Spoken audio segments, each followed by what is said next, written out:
Hello everyone, this video will cover Module 4. So Module 4 is the second module where we are looking at fiction, so those short stories. In the previous module, you got a look at a lot of the terminology and just how we can understand and discuss fiction writing. And in this module, you're going to start to look at more of the short stories. And so what you have here is the readings will be a little bit different. There are fewer readings. I've chosen four.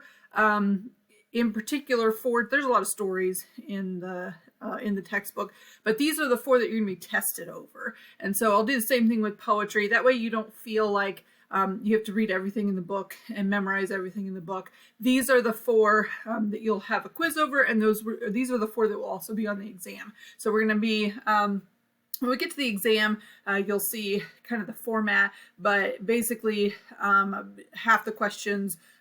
half the questions are about terminology, and then roughly half are about these stories. So we've got four stories. William Faulkner's A Rose for Emily. We've got the Necklace, Guy de Maupassant. Raymond Carver's Cathedral, I have a video of that one, and then The House on Mango Street by Sandro Cisneros. So a little bit of variety there, but some of them might be stories that you've read before. And so I try to pick stories that some students might be familiar with, and then some that maybe they've never heard of before. And so we just get a little bit of variety here. So I've got two readings, the Rose for Emily and then Cathedral, both have readings here. They're just audio you can listen to. And then I also included this interview with Sandro Cisneros. The House on Mango Street is actually an entire novel, and we just have a very short excerpt from it. And so just based on the excerpt, you don't often know like what's going on, who the characters are. And so just gives you a little bit more background. If you're interested, you don't have to watch any of these videos, but there are always options for you. And then you'll take the quiz. You can, again, one of those you can take as many times as you want to, and all of the questions are about these four stories, as opposed to being about terminology. And then the last thing that you're going to do is a discussion board. So we've done one discussion board so far. That was the introduction. This one is all about short stories. And so we're specifically looking at symbols in this discussion board. And we'll do a couple of these throughout the semester where you're just asked to interact with your peers a little bit more.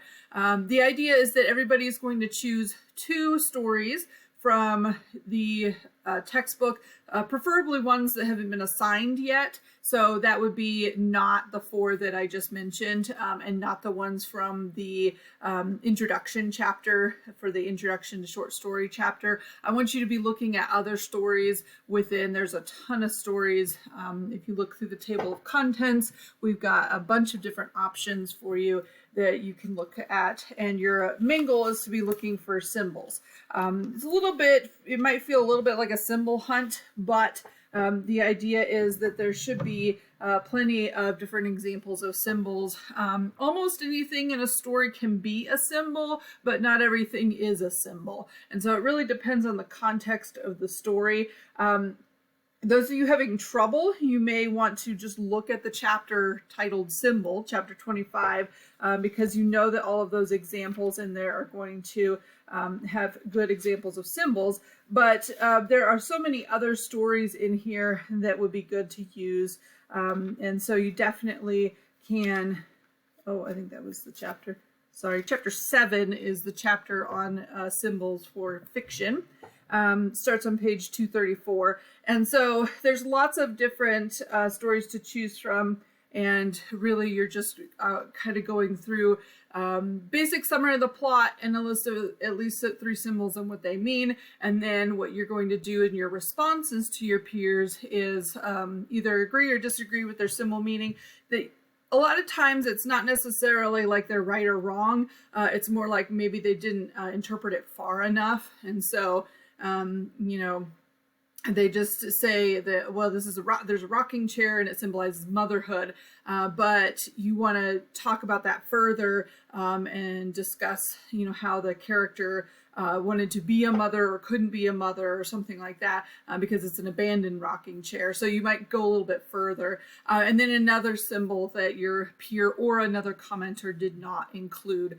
The main thing about this discussion board is that because everybody can only use a story once, you need to save your story if there's one that you really want to do. So go ahead and go in and just, hit reply and then put the title and author, and then just hit post reply, save it. Nobody else can do that one. When you're ready to make your list of symbols, you go in and you click on that, and you edit it and you fix your posting.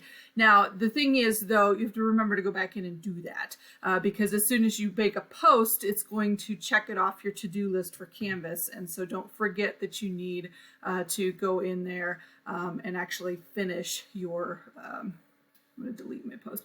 You actually need to go in there and finish your post. So that is the module 4. We're working towards some bigger assignments, an exam and an essay. But for right now, we're still just reading stories, trying to understand stories, that kind of thing. If you have any questions, send me an email. Otherwise, have a great week.